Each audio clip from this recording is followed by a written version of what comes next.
नमस्कार दोस्तों। कई बार ऐसा होता है कि हिचकी बहुत ज़बरदस्त लग जाती है, रुकने का नाम नहीं लेती और कई बार कई कई दिन चलती है। ऐसी हिचकी को ठीक करने के लिए 2.5 पत्ता भांग का लें, उसको हथेली पे थोड़ा मसल लें और थोड़ा सा गुड़ लेकर के उसकी गोली बना लें और दरवाजे की दहलीज के बीच में खड़े होकर के उसको चबा करके निगल लें या पानी से निगल लें। 5-7 मिनट के बाद बहुत ज़ोरदार हिचकी लगेगी।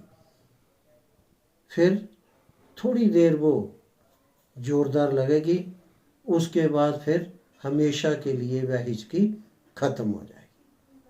नमस्कार।